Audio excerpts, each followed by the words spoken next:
Eh bien, le bonjour à tous et à toutes et bienvenue dans 52 minutes d'allégresse à travers un programme inédit. Puis Polémique, l'émission Polémique en compagnie de toute une équipe également. Annie France est de la partie. Bonjour Annie. Bonjour Yves.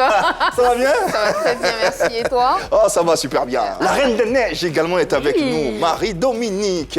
Ça va bien? Ça bonjour. va bien Yves et toi? Bonjour. Bien, la forme j'espère? Oui, ça va très très bien. Tout en beauté. Hein, les Merci, filles. t'es gentil. Yann Cédric ne dira pas le contraire. Apprécie les filles. Regarde, Ouais, elles sont... quelqu'un a dit dans les loges la princesse bleue. Mais j'ai pas compris. La princesse bleue. bleue. Ouais. Je suis pas On bleue. ne comprend toujours pas. Dans tous les cas. Si vous ne comprenez pas, vous également, pourquoi nous sommes là à cette heure, vous le savez, qu'en oblige. Même en temps de pluie, on sera avec vous. Même quelles que soient les intempéries, on vous accompagnera, on vous tiendra la main dans cette émission. Sachez tout simplement que depuis hier, on a basculé dans une autre horaire à cause, bien sûr, de la Coupe d'Afrique des Nations de football désormais. Et durant toute cette semaine, uniquement. Puis Polémique vous sera proposé à partir de 11h15 et ce jusqu'à vendredi. La Coupe des Nations, la Coupe d'Afrique des Nations Oblige. Voilà. Demain, on sera en lice avec les éléphants de Côte d'Ivoire qu'on supporte et on va acclamer d'ailleurs nos représentants. Allez, les guerriers. Ouais. Plus de gourmets. Plus de gourmets. Ah bon, Non, plus de gourmets. Ok, plus de gourmets. d'accord. Vous aussi. Ok, Demain, d'accord. ils vont assurer et puis On on y sera là croit, pour on y les croit. applaudir et les soutenir. En attendant, vous le savez, hein, il y a nécessité, de réagir, d'autant plus que l'affiche du jour est assez alléchante. Il s'agit de l'ami de DJ Arafat, l'ami intime de DJ Arafat, Ali Le Code, qui vient de sortir une œuvre musicale et dont on parlera durant toute cette émission. Alors, vos avis au numéro indiqué que voici à travers cette adresse. Elle s'affiche au bas de votre petit écran. N'hésitez pas à nous faire parvenir votre nom et prénom. Et puis derrière, vous serez en direct sur ce plateau avec nous. Vous aurez le droit de poser bien sûr vos questions, laissez vos messages, vos commentaires, et c'est long. Et également sur le digital, nous sommes un peu partout, sur la page Facebook officielle de La 3. N'hésitez pas à poser bien sûr vos commentaires, vous le savez, on est partout. YouTube, Instagram, Twitter, Facebook, partout, vous voyez une icône, La 3 ou PPLK. N'hésitez pas à commenter. Et puis naturellement, la question du sondage, fameuse question du sondage qu'on vous proposera dans quelques instants. Basculez également sur les différents canaux télé que sont 203 abonnés Canal+, 740 Star Times, le numéro 3, ça concerne la TNT. Nos téléspectateurs et internautes sont à l'écoute et nous le leur rendons. Absolument. Diabaté Doucouré et Lady Fafadji qui nous suit, elle, du Togo. Merci à tous les deux pour votre fidélité. Merci de nous suivre depuis le début de l'aventure. Alors, je fais un chaleureux coucou à Murphy Patrick du Canada et à Thomas Maïga du Mali. Merci beaucoup, les gars. Je suis avec Daniel Amokachi Tasco qui nous suit depuis l'intérieur du pays et Karel Perencia. Merci de nous rester fidèles sur ce beau programme. Allez, au sommaire de ce numéro de PPLK. Il est temps de vous donner les news de vos célébrités. L'équipe de Pipolémique reçoit un membre du Yora Gang en la personne d'Ali Le Code. Les polémistes reviendront sur des sujets concernant ses rapports avec les proches du Daïchi. Et pour couronner le tout, il se soumettra à la question Audia pour apporter tout ce qu'il y a d'épicier à cette émission. A tout de suite. Allez, dans quelques instants, l'arrivée de notre invité sur ce plateau. Alors, il sera à vous. N'hésitez pas, vous le savez, dans cette émission, vous pouvez lui poser directement vos questions ou lui envoyer vos messages. Celui dont on parle, il est bien sûr artiste, chanteur et ami intime de feu DJ Arafat. Au départ engagé dans l'armée française, il finit par être rattrapé par sa passion qu'est la musique. Depuis le 10 décembre 2021, il propose aux mélomanes un single en collaboration avec la chanteuse Mabodji et sur le titre Eindondo. Le soldat de la Chine est parmi nous. Merci de recevoir Ali Le Code. Yeah. Ma chérie, Ali Le Code. Ah ouais. Bonjour Ali Le Code. Bonjour. Et merci de t'installer. Merci. Véritablement, plaisir de recevoir celui dont on a tant entendu parler, oui, l'ami intime de feu DJ Arafat. On le connaît à travers ses sorties sur les réseaux sociaux. On le connaît également aux côtés de feu DJ Arafat. Et aujourd'hui, c'est un privilège pour nous de l'avoir sur ce plateau et de pouvoir échanger avec lui. Bienvenue à la maison, Ali Le Code. Merci beaucoup, merci à toute l'équipe, merci de me recevoir. Comment tu vas? Ça va très très bien. Ah bah, on est Et vous, heureux. vous allez bien? Oui, ça va, ça va. Nouvelle année, ça commence. Ouais, déjà, bonne année, heureuse année. Bonne année, santé, tous les bons thés. Ouais, tous les bons thés, comme on dit. On te souhaite le meilleur. meilleur pour cette Merci à vous. année qui démarre déjà véritablement avec Fast, j'ai envie de dire, à travers la sortie de ce nouvel écran que Ouais. tu as pondu, Indondo. Et Ça me fait Indondo. penser à un Christy clip de B, Christy B. ouais. Dondo. C'est ça. C'est ça. Ah ouais? Big up à l'ancien Christy B. Ouais. Au lieu d'aller chercher ailleurs, je préférais prendre ici un rétro pour Ah pouvoir ouais? faire un mélange à Et masse. pourquoi? Ça veut dire quoi déjà Indodo et c'est quoi Ouais, Indodo, je pense que c'est un cri de guerre. C'est Ah. un peu un cri de guerre et je sais qu'en centrafricain, ça veut dire. Pas trop dire à la télé, tu vois. Tu lui as Ah, déjà d'accord. demandé, tu lui as déjà bien. posé la question. On peut pas dire à la télé. D'accord. Je l'ai eu au Ok. téléphone hier, on en a discuté, tout ça. Ouais, Ok. ouais. Super. Grosse force à lui. Grosse force au grand frère Christy B à qui on fait un clin d'œil. Alors, véritablement, qu'est-ce qui a motivé la sortie de ce single ou pourquoi maintenant? 2 ans après, parce que j'ai pris le temps de pouvoir prendre assez de force et de travailler dans l'ombre. Et pourquoi maintenant? Grâce à Mabodi avec qui je suis en feat, j'étais appelé par son équipe pour une composition, on était en studio et ils m'ont pris sur le fait et on a fait un featuring ensemble et après on a décidé de faire un projet ensemble. D'accord. Ça sera l'occasion pour nous de découvrir cet artiste Mabodi qui sera dans quelques instants sur ce plateau en compagnie de Ali Le Code pour nous présenter ce single. Jassa, Je m'en Sabado ainsi que Indondo avec la sulfureuse artiste Mabodi. Autant de titres qui jonchent et pilulent la carrière de notre invité Ali Le Code qu'on salue encore avec beaucoup de plaisir. Allez, on va rentrer dans le vif du sujet à travers le contenu de cette émission et nos échanges. On rappelle la question du sondage Facebook et Instagram. Pensez-vous que la réconciliation est possible entre Tina Glamour et Ali Le Code? On aura les éléments de réponse. On va lui poser la question directement également à notre invité dans le courant de cette émission. Mais n'hésitez pas déjà à réagir sur les réseaux sociaux. En attendant, on a besoin de savoir qui est véritablement Ali Le Code. Pour la Chine, tu n'es plus à présenter. Pour de nombreux internautes également, tu n'es plus à présenter. Mais puisqu'on est en télé, pour les téléspectateurs qui te découvrent aujourd'hui, qui est véritablement Ali Le Code? Ali Le Code, à l'état civil, c'est India Yaliou. Je suis ivoirien sénégalais, j'ai 32 ans. Ok. Et je vis dans le sud de la France. Ça ne m'empêche pas d'être un peu partout. Ouais. Et pourquoi le code? On me demande ça très souvent. Ouais. Mais, le code, c'est un nom que mes amis m'ont donné parce que je suis quelqu'un qui débloque assez de situations très compliquées. Ah. Voilà. Peu importe la situation. Une situation comme quoi on est là, on a un problème, on a besoin d'un contact de pub, un contact management, un contact direction artistique, réalisateur. Je peux te trouver ce genre de contact très facile. T'as un bon D'accord. carnet d'adresses, en fait. On peut dire ça. D'accord. Au départ, enrôlé dans l'armée française, mais aujourd'hui, tu te retrouves dans la musique. Comment se fait la transition et pourquoi la musique? Déjà, la musique m'a toujours collé à la peau. J'étais déjà passionné étant tout petit. Et cette passion, je l'ai appliquée vers la fin de mon contrat quand j'étais à l'armée, quand j'ai connu Arafat. Et j'ai décidé de laisser l'armée pour me consacrer entièrement à la passion qui était la musique, le management et l'homme de l'ombre, si tu veux. Tu vois. Sinon, je n'étais pas artiste en ce moment, j'étais passionné plutôt. D'accord. Ok. Ali Le Code, c'est un nom qui a beaucoup résonné, qu'on a beaucoup entendu du vivant d'Arafat. À quel point vous étiez proches tous les deux? On était proches au point de dormir sur le même lit pendant 7 jours sur 7 jours pendant 10 ans. Pendant 10 ans. Ouais. Et c'était où? Partout dans le monde, partout Arafat partait dans le monde, j'étais toujours là. Pendant 10 ans. Et vous dormiez ensemble? On dormait ensemble, on faisait tout ensemble, on mangeait dans la même assiette, on partageait, on était amis dans le travail. Ça veut dire que vos liens ont dû faire jaser plusieurs dans la Ouais. gang, enfin dans Beaucoup. le groupe. Beaucoup. Justement, comment tu prenais cela? Après, je prenais. En ce moment, quand il était vivant, je ne calculais pas tout ça. J'étais toujours focus sur notre objectif, qui était de vendre de la musique, chercher des contrats, tout ça.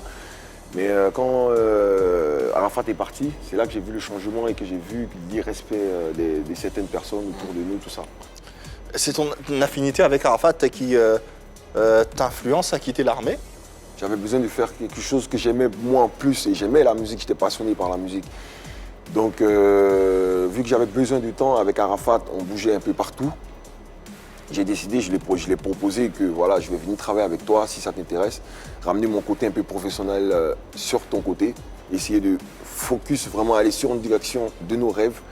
Et ça m'a permis une force de plus de quitter l'armée pour venir. C'est vrai que tu étais dans l'ombre auprès d'Arafat, mais tous ceux qui ont travaillé dans l'ombre auprès d'Arafat, on les entendait quand même. On entendait Youyou Toit Rouge, on entendait Arnaud Jaguar, mais c'était un peu difficile tout de suite d'entendre Ali Le Code, à part pour quelqu'un qui s'intéresse véritablement à la carrière d'Arafat.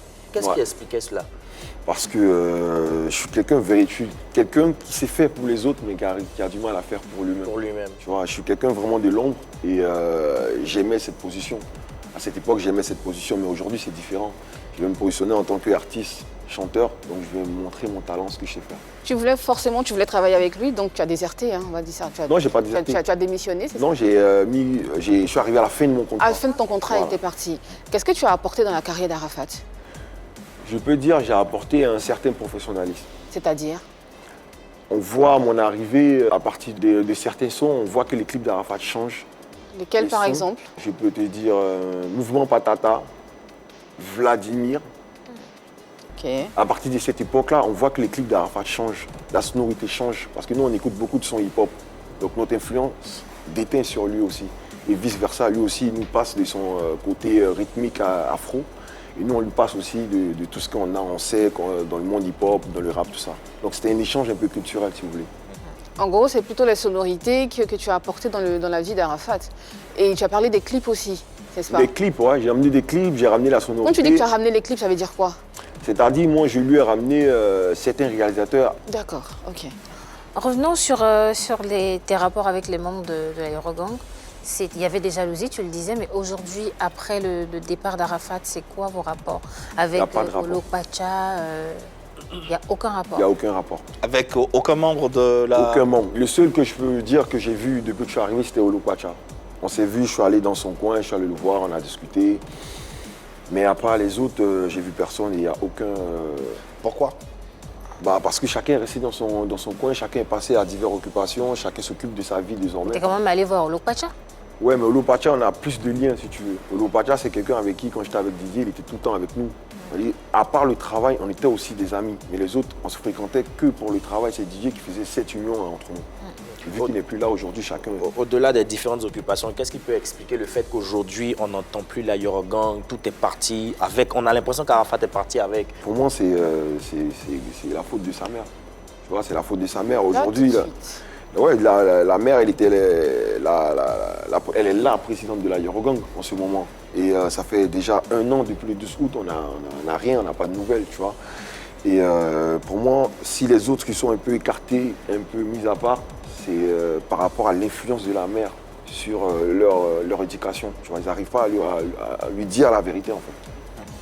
Pour moi. Qu'est-ce que tu lui reproches concrètement, de façon concrète, à Tina, la mère de Moi, je lui reproche de tuer une 2e fois son fils. De tuer une 2e fois son fils, les mots sont... Fort, hein. C'est choisi. Pour moi, on peut mieux faire. On peut pénaliser Arafat pour des siècles et des siècles. Tu vois, et aujourd'hui, si Mère Nati se met devant les affaires pour empêcher que ça se passe, moi, le coach, je serai toujours là devant pour les dire non, c'est pas comme ça. C'est son fils. Elle peut tout de même pas empêcher que l'œuvre de son fils ça soit pérennisée, que l'image de son fils ça soit davantage... c'est difficile à croire, mais c'est ça. Elle empêche que... Pourquoi? Dans quelle intention, selon toi? Pour moi, dans l'intention où à chaque fois que je ramène des contrats, que je les mets en relation avec certains partenaires avec qui on travaillait, mais Nati, elle est tout le temps là pour gâcher les contrats, pour les faire peur. Quels sont les contrats que tu as rapportés concrètement? C'était J'ai mis quoi, en les contact, si tu veux, Universal déjà avec la famille. J'ai mis la marque d'Arafat, Airfat, avec sa famille, tu vois. Mais avec Universal, c'est mal passé, c'est super mal passé. Mais Nati, elle est partie, elle a plutôt revendiqué qu'elle elle faisait de la musique et elle se mettait plutôt elle en avant. Tu vois, mais c'était pas mon objectif. Tu as des preuves de ce que tu avances? C'est quand même assez fort. C'était une réunion très serrée avec Universal. Il y avait des témoins de l'Aérogang qui étaient là. Elle était là. Il y avait combien de membres à la réunion? Je te coupais très rapidement. Il y avait Yves JJ, il y avait Olo Pacha, il y avait les membres d'Universal dont je vais dire le nom. Il y avait Maman Tina, il y avait son manager à elle, son équipe, son staff, tout ça. Et pendant la réunion, elle a dit que ouais, mais c'est bien beau tout ça, mais moi, il fait de la musique aussi, il vaut mieux qu'on parle de moi. Et ceux que tu viens de citer peuvent attester, corroborer tes propos là sur ce plateau. S'ils disent la vérité, ils vont le dire. Mais je te dis, ils sont influencés par Menati, ils n'arrivent pas à parler. Et toi, tu as réagi comment, puisque tu y étais? Moi, j'ai reçu le compte-rendu de la réunion. Ah, tu n'y étais pas? J'y étais pas. Moi, j'étais à Paris et j'ai reçu le compte-rendu de la réunion par les membres d'Universal et aussi par les membres du staff de la Yorgan qui étaient présents. Ils m'ont dit, ah, voilà ce qui se passe. Ali, toi, tu es venu, tu nous as dit, il faut qu'on t'aide et tout par rapport à instaurer une section Yorgan à Universal qui va s'occuper que des œuvres d'Arafat. C'était mon but. Et c'était ça ton combat, mais c'était pas bien passé à la réunion parce que quand Menati est venue, elle a défendu que sa personne. Ouais. On n'a pas senti l'engouement, le fait de pouvoir pérenniser les œuvres d'Arafat. Le fait que Universal s'est mis à part, ils sont retirés de tout ce qui était pérennisation des œuvres d'Arafat.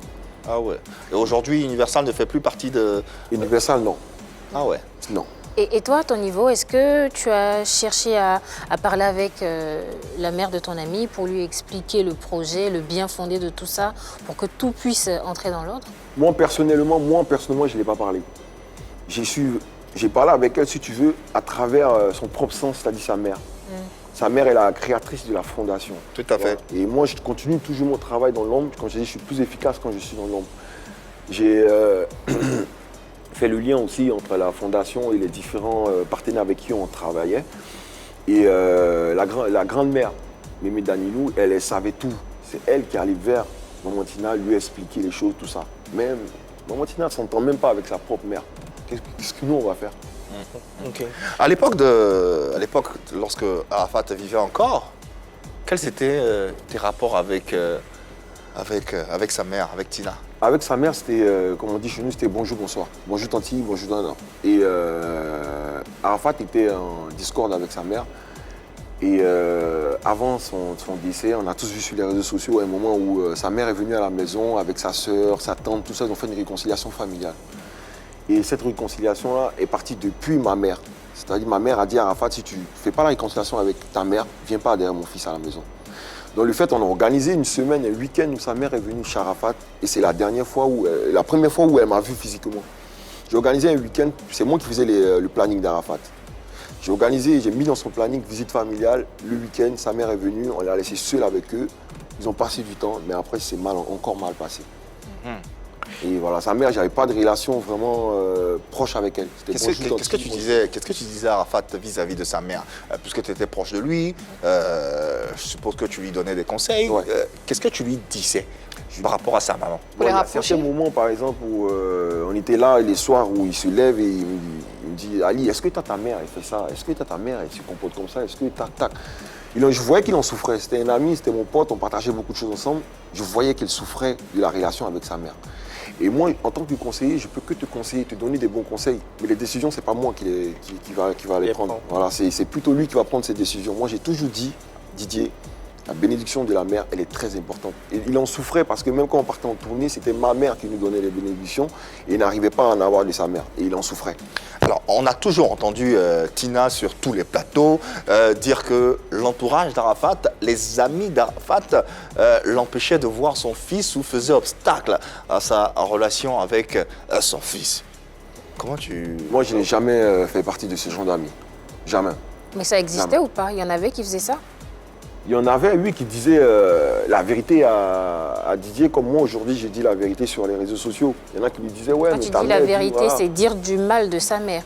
Moi, dire du mal de sa mère. Non, en fait, c'est-à-dire, bon, par exemple, il y a eu une période qu'on a traversée où sa mère lui manquait de respect en public, lui manquait de respect chez lui à la maison, partout où elle le croisait, tu vois. Et il y a certains amis parmi nous qui lui disaient, mais... Même si c'est ta mère, dis-lui comme si, dis-lui la vérité, dis-lui fais l'histoire. Mais moi, je ne suis jamais rentré dans ces genres de bassiettes. Moi, je lui ai toujours dit, la bénédiction de la mère, elle est très importante. Arrange des problèmes avec ta mère. Donc, ce moment, je ne connaissais pas véritablement sa mère. Il m'a dit, Ali, quand tu vas voir ma maman, là, tu vas comprendre tout ce qu'elle te dit. Quand je l'ai vu, j'ai compris. Quand les autres membres essayaient de faire obstacle à ce que Tina et Arafat puissent se rencontrer pour vivre une vie bien, quelles étaient les actions que toi, tu menais justement pour permettre que ces obstacles-là sautent? Ben bon, pour moi, il n'y avait pas d'obstacle parce que quand il y a des obstacles, s'il y a des membres, comme tu dis, qui mettaient des obstacles, c'est qu'ils complotaient, ils empêchaient qu'Arafat de voir sa mère. Comme je t'ai dit, Arafat, on l'a toujours conseillé. Il y a des membres qui le conseillent Mais c'est lui qui prend sa décision. À partir de quel moment tu as constaté véritablement que entre la mère d'Arafat et toi, ça n'allait pas être possible ou ça commençait à capoter? C'était quoi à partir de quel moment ça commençait à À partir du moment où elle a commencé à bazarder les affaires d'Arafat. C'était quand ça? C'était il y a, je crois, 2 ans. Bazarder les affaires d'Arafat. Ouais. Qu'est-ce que tu entends par ça? Bazarder, c'est déjà vendre la voiture, vendre ses effets personnels. Est-ce que Tina avait en possession les documents En fait, si tu veux, quand Didier il est décédé, moi j'avais évoqué un premier projet. Et mon premier projet, c'était la pérennisation à travers un musée. C'est-à-dire laisser tous ses effets personnels chez lui à la maison, laisser sa brosse à dents, sa dernière PS4, son caleçon sur le lit, voilà, faire entrer ses fans, lui montrer la vie de l'artiste, la vie qu'il vivait. Et à partir de là, moi, j'ai commencé à me battre pour garder ses affaires. Tu vois. Et avec le staff, la première Yorogang qu'on avait élu le bureau, on a décidé de prendre ses affaires personnelles pour les sécuriser. D'où le fait, voilà, on a pris ses affaires pour aller les sécuriser. D'où le fait où tout le monde disait, ouais, Olo a pris tant, lui il a pris tant, tout ça. Mais c'était fait exprès, c'était dans le but de pouvoir sécuriser ses affaires. Il y a un truc que je ne comprends pas, très rapidement, il y a un truc que je ne comprends pas. Vous prenez ces affaires pour les sécuriser, sachant qu'Arafat a une mère quand même. Mais sa mère ne fait pas partie du staff. Elle ne fait pas partie du staff, d'accord, mais il a une famille, merci. Il appartient à une famille, donc je pense que quelque part, ou peut-être que d'autres personnes penseraient la même chose, que ce serait quand même à sa famille. Oui, mais ça c'est... Mais vous écartez complètement sa mère et vous le mettez, vous sécurisez. Qu'est-ce que vous appelez sécuriser déjà? Il faut penser professionnel.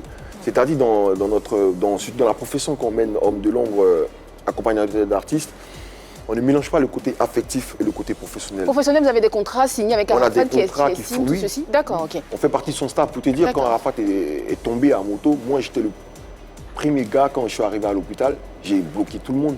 Sa femme, sa maman, son oncle, sa tante, sa grand-mère, personne n'avait accès à l'artiste. J'ai mis des portiers, notre sécurité devant sa porte, j'ai mis la sécurité de l'hôpital devant sa porte, interdiction. Quand lui-même il aura pris conscience, il va décider qui pourra lui rendre visite. Tu vois, c'est parti de là déjà. Et quand on a appris le décès, on est arrivé chez lui, tout ça, machin, nous on a commencé à voir que ses affaires ont commencé à sortir de sa maison. Donc nous on était dans l'obligation de pouvoir sécuriser, de penser au futur aussi, de pouvoir se projeter même malgré cette douleur. Donc j'ai proposé le premier projet qui était de faire une pérennisation à un musée. J'avais proposé aussi un projet avec son orchestre de faire une tournée, tout ça, machin. Et c'est à partir de ce moment où j'ai commencé à élaborer ce projet qu'ils ont commencé à bazarder ses affaires. Ces affaires ont commencé à partir un peu de gauche à droite. D'où la sortie sur les réseaux sociaux où je parlais des voitures, je parlais de tous ces biens qui partaient. Mais pourquoi Maman Tina? Si, j'entends, ils ont commencé à bazarder ses affaires. Est-ce que Tina fait partie de ceux qui... on a vu, oui. Ont bradé oui. Quoi? Elle a bradé quoi? Qu'est-ce qu'elle a bazardé? Il y a la preuve, comme il y a la voiture. Bon, il y a la voiture d'Arafat de M6 Compétition qui a été sortie de... Parce qu'on a ramené ça chez un ministre dont je vais taire le nom. On était chez le ministre, donc avec les notaires et tout, les maires ont décidé de donner une voiture à Maman Tina. Et quand elle est partie, la voiture qu'ils ont dû choisir, elle n'a pas choisi cette voiture. Ils ont pris la voiture la plus chère qui était sur le marché dans le parking. Dans le parc, ouais. Et ils l'ont proposé sur le marché à des démarcheurs ivoiriens qui achètent des véhicules. Okay. Et vu que moi aussi je suis intéressé, je suis passionné de véhicules, j'ai eu écho de ça. Donc j'ai envoyé Youyou Toit Rouge à l'époque, va essayer de comprendre ce qui se passe parce que la voiture d'Arafat est dehors, ils vont la vendre. Et effectivement, elle était garée sur un parc à Trècheville, avec le à vendre dessus, tout. Il y a des photos sur Internet, vous pouvez voir, il n'y a même pas de problème. Et vous, qu'est-ce que vous avez sécurisé finalement, puisque tu avais dit que les affaires partaient de gauche à droite? Qu'est-ce que tu avais pris? Qu'est-ce que Olo Pacha avait pris? Moi, j'avais Olo Pacha, Landry et Bakary, et c'était membre de la Yorogang. On avait sécurisé ses voitures, sa musique, tout ce qui était un peu artistique. Et le reste, on n'a pas pu avoir accès. Et la musique aujourd'hui se trouve avec sa famille, ses voitures se trouvent avec sa voiture. Donc vous avez tout rendu? Donc, tous les biens qu'on a sécurisés, quand on a décidé de se retirer de tout ça, on a tout rendu à sa famille. Et qu'est-ce que tu en penses? Moi, je trouve que c'est beaucoup lent et que rien n'avance.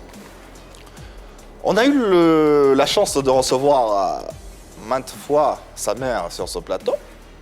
Elle a même parlé de toi. Et en substance, voici ce qu'elle disait. Ali le code, je ne te connais pas. Arafat faisait ces trucs sur moi. Mais il n'a jamais insulté la maman d'Ali Lecode. On a l'impression que tu fais une fixation sur merci Ali Yves. Lecode.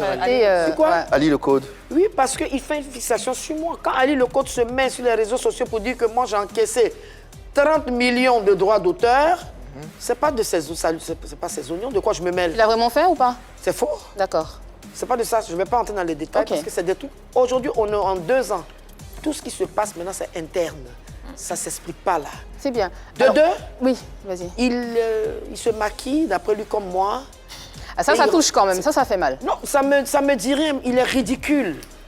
S'il est un homme là qui vient à Abidjan pour répéter ça, moi quand tu me regardes 2 fois là, il y a des choses que tu peux faire derrière moi, mais tu ne fais pas devant moi. Voilà, Tina, à l'instant, au sujet de Ali Lecode, en substance, un dernier mot. Si tu es garçon, quand tu viens à Abidjan, viens devant moi. Mais elle a dit pas mal de choses. Hein. Que tu réagis? Déjà, Menati Dieu ne me connaît pas. C'est très, très, très... je veux dire, je n'ai même pas de mots, tu vois. Si Dieu ne me connaît pas, c'est que j'ai vraiment pas de mots. Et puis le fait qu'on me dise, si tu viens à Abidjan, tu vas regretter, tu vas faire des trucs. Moi, je suis où? Là, on n'est pas en France. On est présentement à Abidjan, je suis en train de faire cette émission. Et quand je parodie Mère Nati, pour moi, c'est pas de l'impolitesse, tu vois. Elle a dit que Arafat n'avait jamais manqué de respect à ma mère et tout ça, machin. Moi, pour moi, je ne l'ai jamais manqué de respect. Je ne l'ai jamais injuré. Pourtant, elle a tenu des propos très, très, très menaçants. Mais tu as des mots durs envers elle sur les réseaux quand même, assez durs. Hein, je n'ai fait que répéter ce qu'elle dit quand je mets ses parodies sur ma page. Je ne fais que riposter ses propres vidéos à elle. Pour lui montrer, c'est ma manière à moi de lui montrer son comportement, de la mettre face à sa propre réalité. Parce que pour moi, en Afrique, c'est vrai qu'on est beaucoup pris par le fait qu'on ne peut pas dire la vérité à une grande personne. C'est-à-dire, si une personne te dit ça c'est rouge et que c'est vraiment bleu, que tu lui dis non c'est bleu, c'est un manque de respect.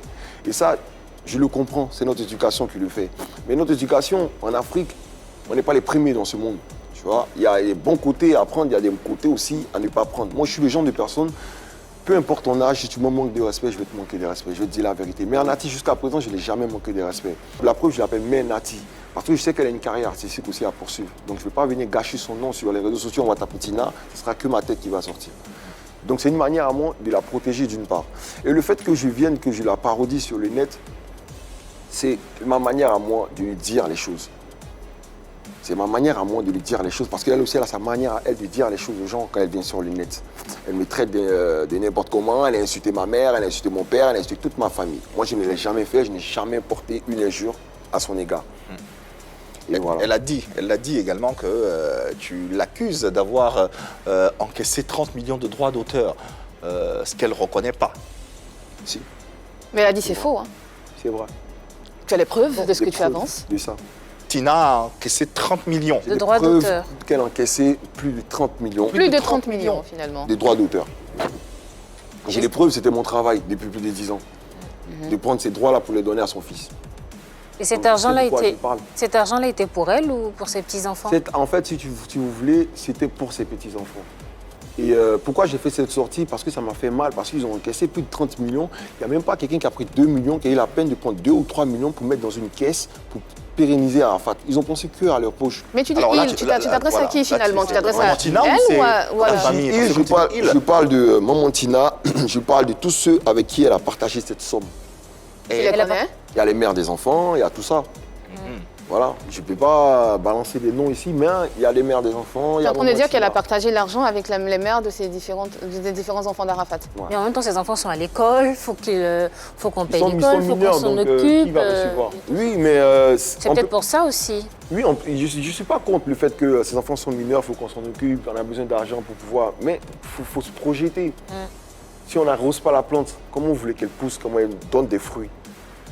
Il faut qu'on soit concentré, il faut que ce soit une entreprise. Alors, pas de la rigolade. Dans l'élément qu'on a vu, on l'a entendu bien dire qu'elle refute cette assertion d'avoir encaissé les 30 millions. Est-ce que tu es conscient qu'elle peut porter plainte? Je suis très conscient. Pour diffamation contre toi? Je suis toi? très conscient. Quand cette émission va sortir sur le net, si vous voulez, je mettrai une preuve en appui sur ma page. Tout le monde verra. Après, ces mamans aussi sont des tutrices légales, non, de ces enfants dont elles j'ai sont construit légales. quelque part. C'est légal. Moi, j'ai pas dit que c'est... Elle ne reconnaît pas. Voilà, moi, j'ai pas... Elle ne reconnaît juste pas. Elle reconnaît juste pas. Je n'ai pas dit que je suis contre ou pourquoi les maires, ou pourquoi ils prennent l'argent. Non, moi j'ai juste dit, ayez l'amabilité de mettre un peu de côté pour pouvoir penser à l'image d'Arafat. Alors, on va te poser la même question qu'on a posée à Tina. Pourquoi tu fais de la fixation sur elle? C'est la tête de la Yorogang, c'est la tête aujourd'hui qui représente Arafat sur cette terre. Vous voyez, et j'ai fait une fixation sur elle parce que, comme je l'ai dit, pour moi, rien ne bouge. Tout est bloqué. Pourtant, on peut mieux faire. Tu vois, eux, ils pensent qu'approximativement, ils sont communautaires. Pourtant, nous, on faisait un bail, on faisait des affaires qui étaient internationales.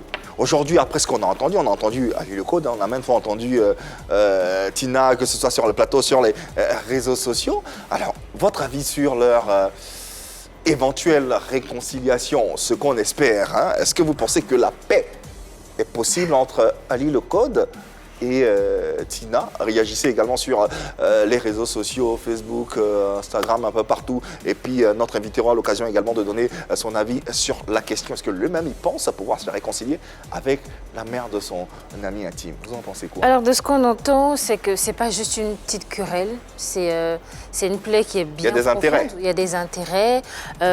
C'est allé beaucoup loin quand même. C'est allé beaucoup trop loin, je pense. Il y a eu pas mal de choses qui sont entrées en ligne de compte. Lui qui travaille avec Arafat, la mère d'Arafat aussi qui revendique aussi le fait de pouvoir gérer les biens d'Arafat, de pouvoir avoir du respect et tout ça.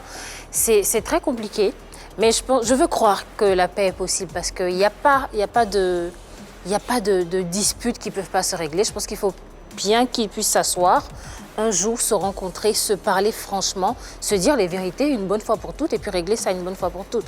Je crois qu'il n'a pas vraiment eu l'occasion de discuter avec Tina Glamou. Ça s'est fait sur les réseaux sociaux, action, réaction, je fais une publication, je réponds, mais ça ne règle pas les choses, ça ne mène nulle part. Je pense qu'à un moment donné, il va falloir que chacun de son côté reconnaisse ses fautes.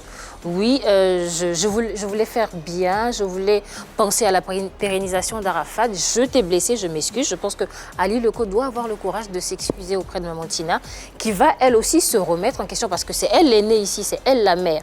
Donc s'il va vers elle comme ça, tout petit, tout humble, je pense qu'elle sera quand même touchée et se dire oui, je t'ai peut-être blessé aussi quelque part, je n'ai pas peut-être vu tes véritables intentions, je m'en excuse aussi. Et puis voilà, on repart sur de nouvelles bases. Bah, il est là, pose-lui la question. Est-ce qu'il ira? Est-ce que tu pourrais faire ça, aller vers Tina, qui est aussi la mère, qui est la mère de ton ami, mais qui est aussi ta mère aussi? Oui, je pourrais le faire. Ça, il n'y a pas de problème pour ça. Je pourrais le faire. Et j'ai même promis que, à mon arrivée, j'allais aller la voir pour qu'on essaie de régler cette affaire. Ah, appelle nos caméras pour ce jour-là. Pour t'accompagner. On ne veut pas rater ça. On ne veut rien rater. Pour Marie-Dominique, la réconciliation, la paix est possible, n'est-ce pas? On y croit, on croise les doigts et on y croit. Annie-France. Des malentendus qui sont nés et qui aboutissent à des plaintes, qui aboutissent à des menaces. Déjà, elle a dit qu'elle allait porter plainte. Est-ce que tu as eu écho de cette plainte ou pas? Il y a 2 jours, j'étais à la police. Il y a une plainte contre moi. D'accord, donc il y a une plainte contre toi. Yves, en fait, ce que je veux dire, c'est que tout ceci est parti de quiproquos, c'est parti de malentendus, des petites brouilles qui aboutissent finalement à des plaintes et tout le monde va se retrouver devant la justice. Je pense qu'il faut que ceci se règle de façon avec la justice, avec le droit. Il faut que le droit soit dit dans cette histoire pour que tout puisse rentrer dans l'ordre. Parce que oui, les malentendus, les pardons, les excuses, qu'est-ce qui va advenir après? Qu'est-ce qu'on va voir après? Est-ce que vous allez finir par vous pardonner? Non, je ne pense pas parce que justement, comme elle disait Marie-Dominique, la plaie est béante et elle a du mal à cicatriser. Et pour cela, il faut aller devant la justice. Il faut que des personnes, des avocats, il faut que des procureurs, même le juge s'en saisissent pour qu'ils disent effectivement dans les biens d'Arafat et en ce qui concerne la Yorogang et la fondation et tout ce qu'il y a autour d'Arafat et Ali Le Code et sa mère et tout ce monde-là, il faut que tel montant ou tel héritage appartient à telle personne, appartient à tel côté. Voilà. Je pense qu'il faudrait que ce problème soit dit, il faudrait que ce problème soit réglé devant la justice ivoirienne ou même peut-être française, je ne sais pas, parce que ces enfants il y a des enfants qui sont français et tout. Donc il faut justement que ce problème aboutisse devant la justice pour qu'on ait enfin une conclusion dans cette histoire, le fin mot de cette histoire. Pour récapituler, pour résumer, on entend que c'est possible à condition que la justice soit située. Oui, il faut que la justice s'en saisisse. Soit située. Exactement. Au moins, il y a possibilité. Bon, ouais. Ok, c'est déjà ça. C'est déjà ça. On termine avec Yann Cédric avant d'avoir l'avis de notre invité très rapidement. Mais bien évidemment, on a besoin de voir ces 2 personnes-là réconciliées. On a 2 entités qui se battent pour une même image. Oui, on a besoin, mais c'est possible. C'est possible. Alors, qu'est-ce que tu penses de tout ce qui a été dit vis-à-vis de cette question? Et est-ce que tu penses également de ton côté que la paix est possible entre... La paix est possible, la paix elle est possible, seulement que je pense que jusqu'à présent, je pense que Maman Tina n'a pas vraiment été préféré de toute la situation.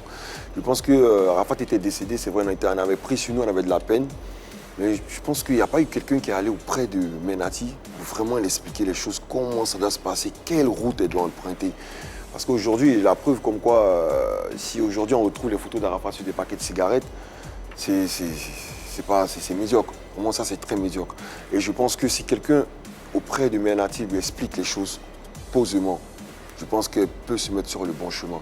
Et concernant tout ce qui est justice, tout ce qui est justice, on y est. Comme je vous ai dit, j'ai été convoqué il y a 2 jours. Et moi, je suis un membre aussi qui défend la fondation DJ Arafat. Et on verra bien qui aura droit à quoi, qui pourra faire quoi, qui. La justice tranchera tout ça. Tu penses avoir des droits à percevoir sur l'image d'Arafat ou sur les biens ou l'héritage qu'a laissé Arafat? Le bien ou l'héritage, non, je ne pense pas. Mais l'image, qu'on le veuille ou pas, ça va nous coller à la peau toute notre vie. On a fait partie de cette histoire aussi. C'est-à-dire, on était un groupe d'amis, mais il fallait une image devant. Il ne fallait pas plusieurs personnes, il fallait une seule personne devant. Donc Arafat était devant et on travaillait pour lui dans l'ombre. Et je pense que ces fans aujourd'hui, partout où on me voit, quand on me voit, la première chose qu'on me dit, tu me fais penser à Arafat. Donc qu'on le veuille ou pas, je fais partie de cette image toute ma vie. Et aujourd'hui, qu'est-ce que tu recherches derrière cette bataille? Des droits sur sa musique? Rien du tout. Moi aujourd'hui, si je fais tout ça, c'est pour pérenniser Arafat. Je veux que son nom soit éternel pour des siècles et des siècles. Yeah. C'est-à-dire, je veux qu'on parle de lui à travers le monde. Je connaissais ses rêves, je savais où on partait, je savais ce qu'il voulait dans sa vie. Aujourd'hui, il n'est pas là, il a laissé des pions. Il a anticipé sur sa mort, il a anticipé sur la vie. Il a laissé tout ce qu'il voulait laisser pour qu'on puisse continuer son combat. Moi, c'est ça ma requête. Demander à sa mère de se ranger, d'être sur le côté, de laisser les professionnels travailler. Et tout va rentrer dans l'ordre. Allez, tout en espérant que les choses se passent bien, on rappelle que la question du sondage court toujours. La paix est-elle toujours possible entre Ali Le Code et Tina, la mère d'Arafat Dieye? Facebook, Instagram, on aura les résultats à la fin de cette émission. En attendant, vérité par l'image. Allez, vérité par l'image. Ali Le Code, on va te proposer quelques portraits, quelques images de personnes, des personnalités, c'est long. Et puis, on ne te pose pas de questions, mais tu réagis, tu laisses parler ta sensibilité et ton cœur. D'accord. On y va donc pour le premier portrait.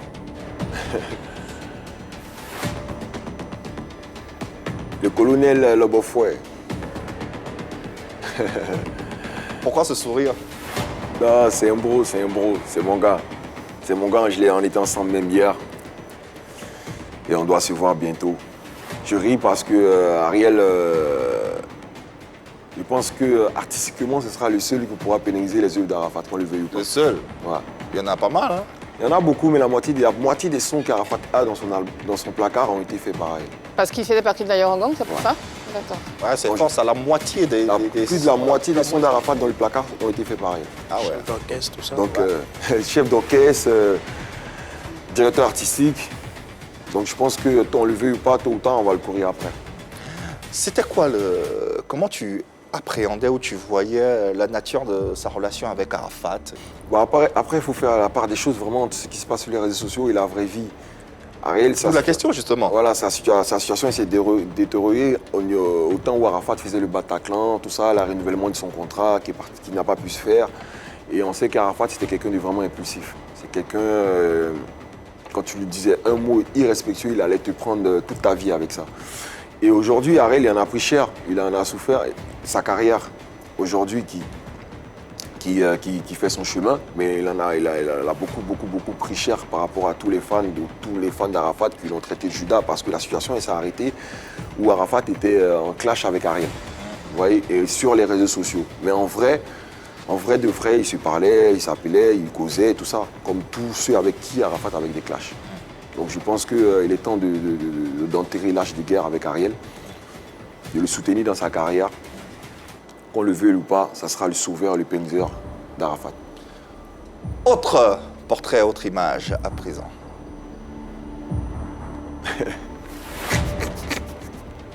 Ah, pouf de rire. Croyez à ce que vous faisiez. Bah non, je ne l'ai pas revu depuis notre petit clash. À l'époque où on l'avait emmené, on l'avait mandaté pour aller nous remplacer auprès de la commission notamment parce qu'on avait tellement mal. Et il était parti là-bas, il a donné une commission pour la Eurogang et depuis ce jour, il a disparu avec la commission jusqu'à aujourd'hui, je ne l'ai plus revu. Il a disparu avec la commission. Ouais. C'est à hauteur de combien? 5 millions de francs CFA. 5 millions de francs CFA. Ouais. Et il n'est plus jamais revenu, vous Il n'avez est plus jamais eu de Il nouvelles. a pris ça, il est parti. Ça y est pour lui. Vous parlez Non, je ne parle pas avec Arnaud. On n'a pas de contact, on ne se fréquente pas, c'est pas mon pote. Je connais. Tu as porté plainte ou pas? Non, du tout. Du tout. Ça, c'était pas à moi de porter plainte. C'était plutôt à la fondation de porter plainte, mais du tout. Si tu le revois aujourd'hui, puisque tu es à Abidjan, qu'est-ce qui va se passer? Bah, si je le vois, je le dépasse. Hein. C'est pas mon pote, on ne se fréquente pas. Je pense même pas où je fréquente les lieux où je fréquente, je pense même pas qu'il va arriver là-bas où on va se croiser. Dans la Eurogang, est-ce qu'il avait plus de poids que toi? Jamais de la vie. C'est moi qui ai fait qu'il est rentré là, que Didi a collaboré avec lui avant sa mort sur le Tour Moto. Le Tour Moto, c'était mon projet. Ok. Et à la base, Arnaud a été contacté pour être le manager de Ivan Trésor, qui venait de signer à la Eurogang. Et Ivan Trésor, moi j'ai dit à Didier, bon, que je vais être son directeur artistique, je vais m'occuper de lui, donc je vais constituer son staff. Et à l'époque où Didier, Didier demande le numéro d'Arnaud Jaguar, je vais l'appeler, on le cherche dans son téléphone, on appelle Arnaud, il est au village. Il est assis au village, quand il a vu l'appel d'Arafat, il a commencé à pleurer. Mon vieux, il faut que tu me sauves, aujourd'hui je compte sur toi, machin. Et Arafat, c'est quelqu'un qu'on lui dit quelque chose, quand il voit le bien, automatiquement il applique sur lui-même. Donc vu qu'on partait à Abidjan pour le Moto Tour, en tout temps on avait des projets, des dates d'abord honoriques. Quand il était à Abidjan, ces dates-là ont sauté. Et quand ces dates ont sauté, automatiquement il a passé le projet à Arnaud Jaguar. Viens, on va faire le projet Moto Tour, voici ça. C'était déjà prêt, ils l'ont mis dans ses mains. Ok, d'accord. Dernière image, je crois, s'il y en a une autre. Amen Sama, la Sama Tigila. Je l'ai vue avant-hier. Elle revenait de Paris, on s'est rencontrés, on a discuté. Elle était un peu fâchée contre moi.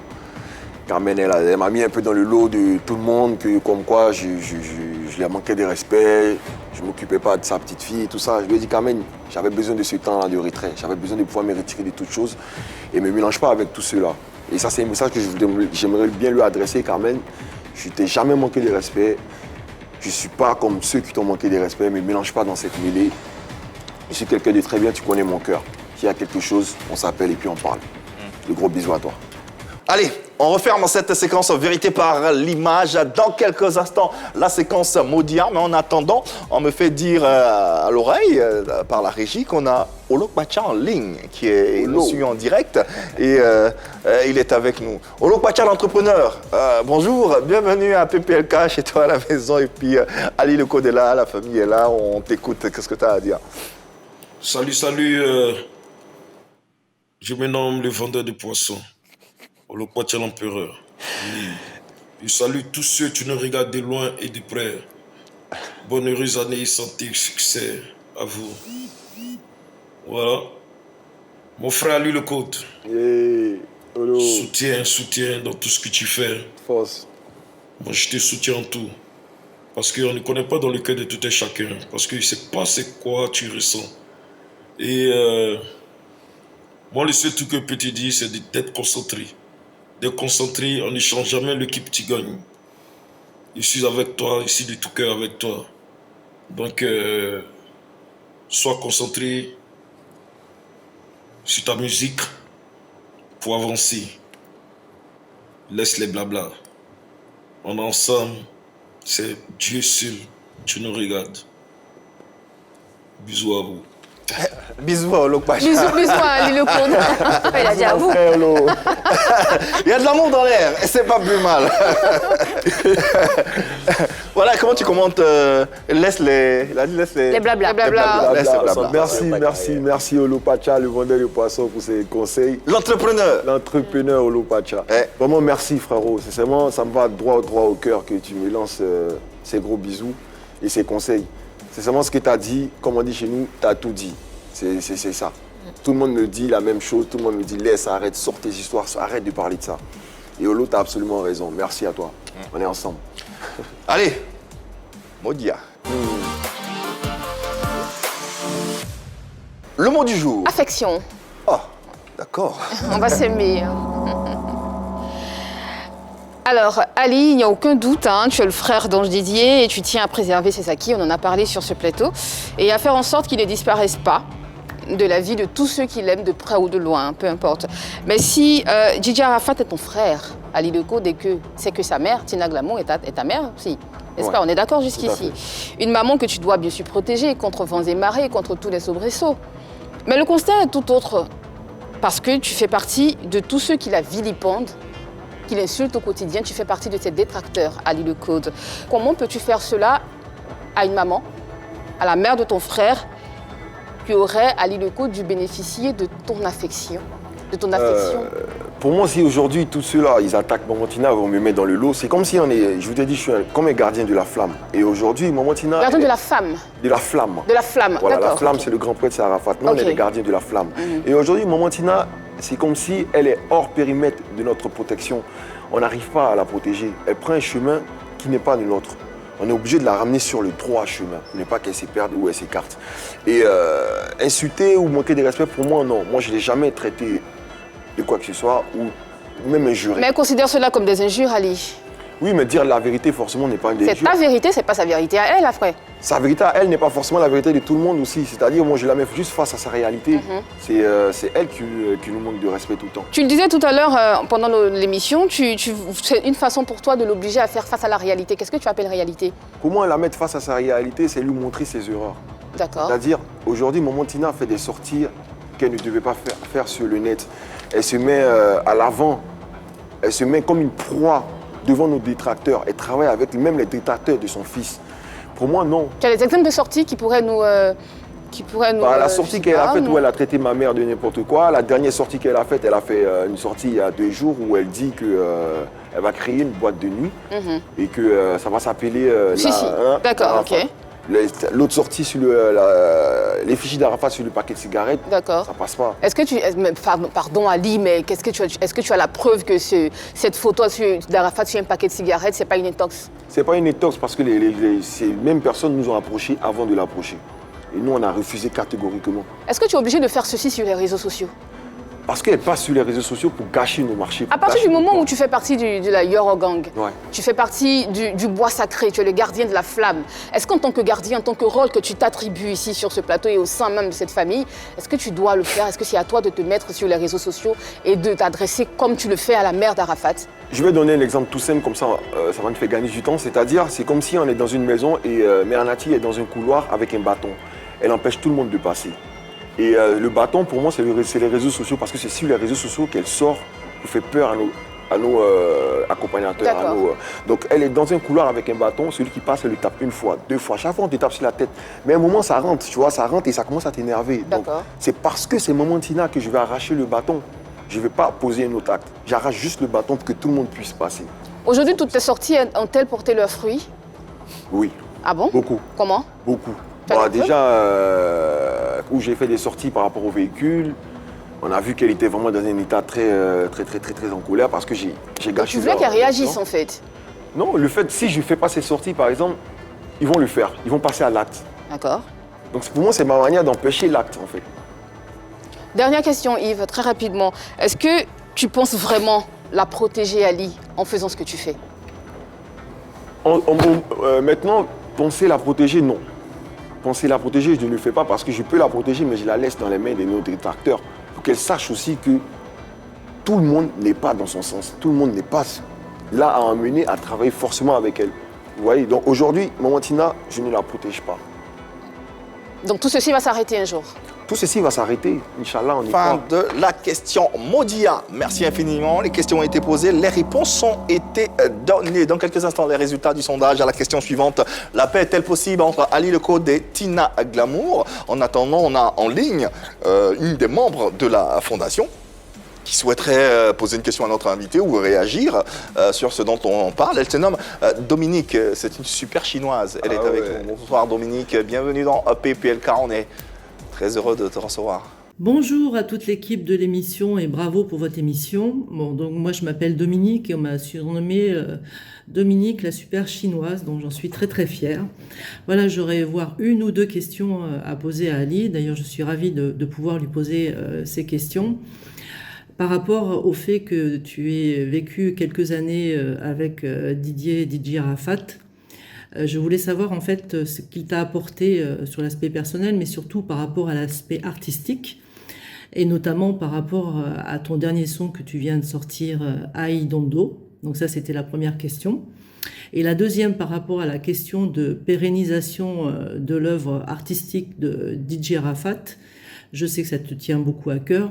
Et je voulais savoir, en fait, quelle est ta vision par rapport à ce sujet-là. Voilà, merci beaucoup. Merci Dominique, la super chinoise. La super chinoise. Tu la connaissais? Oui, je la connais, Dominique, elle habite dans le sud de la France. Ok, dans le sud. Ok. On est à peu près dans la même région. Ok. Deux questions. Qu'est-ce que Arafat a apporté artistiquement parlant, et puis son héritage, la pérennisation de son... Ce qu'Arafat m'a apporté personnellement, il m'a apporté l'amour d'un ami. Et, concernant l'héritage, concernant la pérennisation, le musée, il est toujours possible. Il est toujours possible à réaliser. Et son orchestre, aujourd'hui, qui ne tourne pas, c'est bien dommage. On aurait pu faire des tournées communautaires, des tournées d'Afrique de l'Ouest, de capitale, des tournées du monde, des tournées comme les Wheelers de Bomalé. Faire vivre Arafat, prendre un de ses sosies là-bas, le mettre devant. Et à chaque concert, qui va bénéficier? C'est sa mère. La famille, ouais. Voici maman Tina, la mère d'Arafat, bain de foule, maman Tina, voici ton cachet, ta femme. Partout, on va aller faire des dons. Qui va le donner? C'est pas moi, Ali Le Code, c'est sa mère. Donc moi, je pense que c'est ce côté-là que sa mère doit avoir, cette place-là. Et laisser les professionnels faire leur travail. Allez, nous avons les résultats du sondage. Vous avez été nombreux à donner votre avis sur Facebook et Instagram à la question suivante, celle de savoir si Ali Le Code, ici présent, peut toujours se réconcilier avec Tina Glamour, la mère de son défunt camarade Arafat DJ. Vous avez été nombreux à voter et à 75%, vous avez répondu oui, ces deux-là peuvent se réconcilier et c'est tout ce qu'on espère. Voilà donc qui est bien clair et qui va nous permettre d'ouvrir une autre page, celle de l'actualité de notre invité. On rappelle qu'il a sorti un nouvel écrin depuis le 10 décembre 2021 intitulé Indondo. Ouais, moi j'aime beaucoup Indondo dans le titre. Ouais. Parle-nous un peu de cette œuvre. Vous allez l'écouter en exclusivité déjà sur les antennes de la 3. Alors, mais en attendant, qu'est-ce que tu peux nous vendre cette œuvre? Cette œuvre Indondo, c'est un gros big up déjà à l'ancien Christy B que je fais. Et pour moi, Indondo, c'est un feat aussi avec Ma Body. Est-ce que Ma Body représente Rosemonde, la fille du monde? C'est ça. Est-ce qu'elle a les attributs? Question. On verra. D'ailleurs, elle est là, Ma Body. On ne va pas se faire prier, on va la faire entrer sous des applaudissements. Oui, venez, madame. Je vous laisse mon siège même. Installez-vous. Voilà. Je ne vais pas vous laisser debout tout de même. Voilà. Installez-vous, c'est bien? Très bien. Ma Body est avec nous, ouais. Qu'on découvre sur le titre Indondo de Ali Le Code. Bonjour, bienvenue. Bonjour. Je vous présente sa famille, Annie-France, Marie-Dominique, Yann Cédric et Ali Le Code. Enchanté. Comment allez-vous? Très bien. Déjà, bonne année, heureuse année 2022. Bonne année à vous aussi. Tout le meilleur, tout le succès, on vous souhaite. Alors, Indondo, déjà qu'est-ce qui vous a poussé à accepter à collaborer avec Ali Le Code? Oula. Alors c'est le contraire, c'est plutôt Ali Le Code qui a accepté de collaborer avec moi. Ah d'accord. Parce qu'au départ, en fait, je l'ai contacté pour qu'il fasse partie de mon staff, pour travailler sur mes projets. D'accord. J'ai fait environ un peu moins de 10 années de pause musicale et puis j'ai souhaité reprendre les choses et je l'ai contacté pour travailler. Et puis on s'est rencontrés, le courant est très vite passé, on était sur la même longueur d'onde. Ouais. Et puis Indondo est arrivé naturellement. Voilà. Indondo, Ali Le Code, dis-nous tout. Comment tu l'as ressenti sur la chanson? Comment s'est passée la collaboration? On était au studio, j'arrive sur Paris, on avait rendez-vous à Paris, j'arrive sur Paris et à la base j'étais censé composer un son. Et ils m'ont dit, il faut une voix d'homme, il faut une voix et tout, pose ta voix. J'ai dit, moi j'ai dit j'ai arrêté la musique parce que j'avais dit j'ai arrêté la musique. J'ai dit j'arrêtais, moi je chante plus. Moi Non, il faut une petite voix, tu mets là, au moins des bacs, des petits trucs, des ambiances. Et après, je me suis pris dans le jeu. J'ai commencé à chanter et Dodo, il est né. Et je me suis retrouvé en feat avec elle dans le studio en train de danser. Je ne sais même pas comment ça arrive. Ah ouais, merci infiniment d'être venu. Ça a été un plaisir de vous découvrir et on espère vous retrouver sur ce plateau et sur d'autres plateaux pour représenter votre univers musical. Le plaisir sera partagé. Merci infiniment d'être venu. Allez, ma Bolly. Et on va d'ailleurs refermer cette émission, bien sûr, avec le mot de fin de notre invité, Ali Le Code. Qu'est-ce que tu pourrais dire à ces mélomanes, à ces téléspectateurs, à ces internautes également, vu que tu es très suivi sur les réseaux sociaux. Aux spectateurs de People Polémique, je vous souhaite encore une joyeuse et heureuse année 2022. Allez-y, téléchargez mon dernier son et Dodo qui est sorti hier, le clip officiel. Beaucoup de force, prenez soin de vous et dites je t'aime à tous vos proches. Je le dis ça toujours. L'amour. C'est très important. Merci Ali Le Code d'être passé ici, de t'être ouvert à travers tout ce qu'on a pu entendre. Merci infiniment, ma buddy. Et à très vite. Le temps pour moi de remercier l'équipe Plateau du jour, Annie France, Marie-Dominique, ainsi que Yann, Cédric. On a une pensée très pieuse pour notre cher aîné Benson Pierre Aka qui a été inhumé samedi dernier, et une pensée également à Évariste Yassé qui nous a quittés hier. Il n'est plus de ce monde, mais vous le savez, par ici, un artiste ne meurt jamais. On vous souhaite de passer une bonne journée sur les antennes de la 3, et puis vous le savez, il n'y a que de l'amour par ici. Vous le sentez, non? À demain.